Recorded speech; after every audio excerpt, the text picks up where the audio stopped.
இன்று ஒரு தகவல் நிகழ்விற்காக வளையப்பட்டியிலிருந்து ஆசிரியர் பா. தீபன் சக்கரவர்த்தி.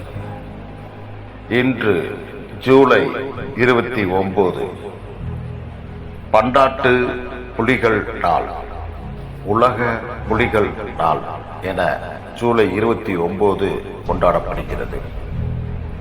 பன்னாட்டு புலிநாள் அல்லது உலக புலிநாள் என்பது புலி வளம் பேணல் குறித்த விழிப்புணர்வை மக்களிடையே ஏற்படுத்த ஒவ்வொரு ஆண்டும் ஜூலை 29 கொண்டாடப்படும் நாளாகும்.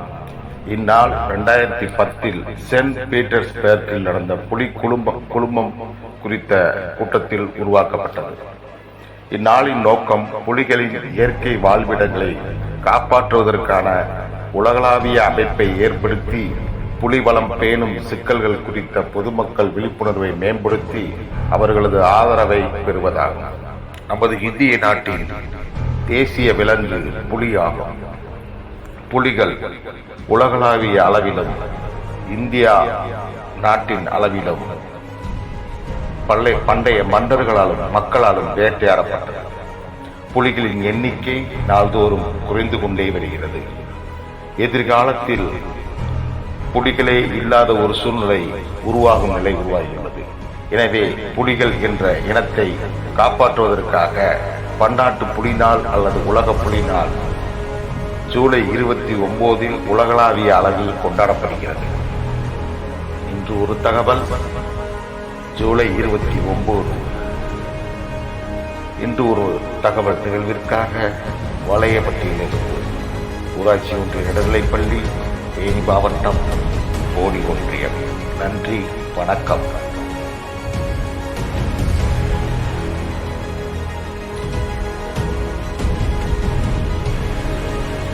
இன்று ஒரு தகவல் நிகழ்விற்காக வளையப்பட்டியிலிருந்து ஆசிரியர் பா. தீபன் சக்கரவர்த்தி. இன்று ஜூலை 29 பன்னாட்டு புலிகள் நாள், உலக புலிகள் நாள் என ஜூலை 29 கொண்டாடப்படுகிறது. பன்னாட்டு புலிநாள் அல்லது உலக புலிநாள் என்பது புலி வளம் பேணல் குறித்த விழிப்புணர்வை மக்களிடையே ஏற்படுத்த ஒவ்வொரு ஆண்டும் ஜூலை 29 கொண்டாடப்படும் நாளாகும். இந்நாள் 2010 சென்ட் பீட்டர்ஸ்பர்கில் நடந்த புலி குழுமம் குறித்த கூட்டத்தில் உருவாக்கப்பட்டது. இந்நாளின் நோக்கம் புலிகளின் இயற்கை வாழ்விடங்களை காப்பாற்றுவதற்கான உலகளாவிய அமைப்பை ஏற்படுத்தி புலிவளம் பேணும் சிக்கல்கள் குறித்த பொதுமக்கள் விழிப்புணர்வை மேம்படுத்தி அவர்களது ஆதரவை பெறுவதாகும். நமது இந்திய நாட்டின் தேசிய விலங்கு புலி ஆகும். புலிகள் உலகளாவிய அளவிலும் இந்தியா நாட்டின் அளவிலும் பண்டைய மன்னர்களாலும் மக்களாலும் வேட்டையாடப்பட்டது. புலிகளின் எண்ணிக்கை நாள்தோறும் குறைந்து கொண்டே வருகிறது. எதிர்காலத்தில் புலிகளே இல்லாத ஒரு சூழ்நிலை உருவாகும் நிலை உருவாகியுள்ளது. எனவே புலிகள் என்ற இனத்தை காப்பாற்றுவதற்காக பன்னாட்டு புலிநாள் அல்லது உலக புலிநாள் ஜூலை 29 உலகளாவிய அளவில் கொண்டாடப்படுகிறது. இன்று ஒரு தகவல் ஜூலை 29 இன்று ஒரு தகவல் நிகழ்விற்காக வளையப்பட்டியிலிருந்து. மனிதன் நிம்மதியாக வாழணும்னா அதுக்கு 3 விஷயம் கண்டிப்பாக வேணும். அதுதான் உண்ண உணவு, உடுத்த உடை, தங்குறதுக்கு வீடு. ஆனால் நம்ம உயிர் வாழ புலிகளும் முக்கியம் அப்படின்னு சொன்னால் ஆச்சரியமாக இருக்குல்ல. உணவுக்கு நம்ம என்ன செய்யணும்னு கேட்டால் விவசாயம் பண்ணணும்னு சொல்வோம். விவசாயத்துக்கு என்ன வேணும்னு கேட்டால் மழை வேணும்னு சொல்வோம். சரி, மழை பெய்ய என்ன பண்ணணும்னு கேட்டால் காடுகளை வளர்க்கணும்னு சொல்வோம். காடுகளை வளர்த்தா மட்டும் போதுமா? அதை பாதுகாக்க என்ன பண்ணணும்னு கேட்டால் காடுகளை அழிக்காமல் பார்த்துக்கணும்னு சொல்வோம். நம்ம பெரும்பாலும் காடுகளை அழிக்கிறதுனா மரங்களை அழிக்கக்கூடாதுன்னு மட்டும்தான் குறிப்பிடுறோம்.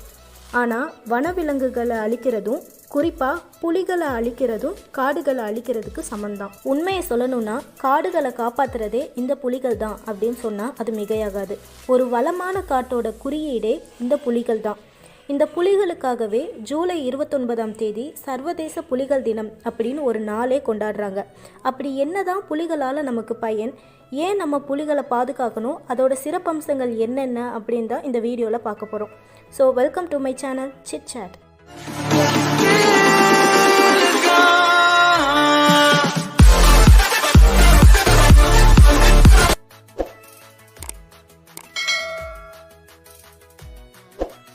உலகத்திலேயே மனிதர்கள் அதிகமாக பார்த்து பயப்படுறதும் மனிதர்களால் அதிகமாக விரும்பப்படுற விலங்குகளில் புலிகள் தான் முதலிடம். பூனை இனத்தில் பெரியது தான் இந்த புலி. இதோட அறிவியல் பெயர் பாஞ்சரோ டைக்ரஸ் அப்படின்னு சொல்கிறாங்க.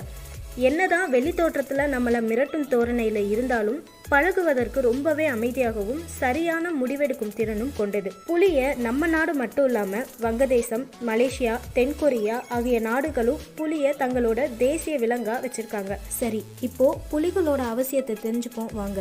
முன்னாடி சொன்ன மாதிரி காடுகளை காப்பாற்றுறதே இந்த புலிகள் தான்.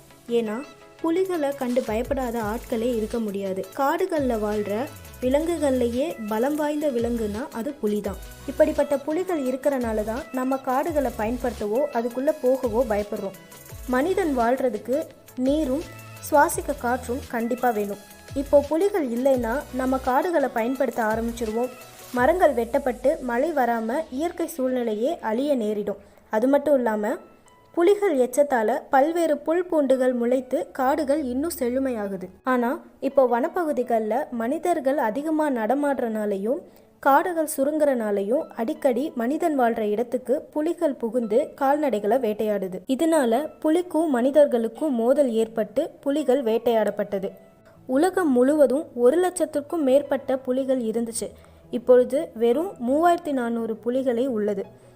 இந்த புலிகளை அழிவின் விளிம்பிலிருந்து மீட்கத்தான் இந்தியாவில் 1970ஆம் ஆண்டு புலிகள் வேட்டையாடுவது தடை செய்யப்பட்டது. 1973 புலிகள் பாதுகாப்பு சட்டம் ப்ராஜெக்ட் டைகர் அப்படின்னு மத்திய அரசு கொண்டு வந்தது.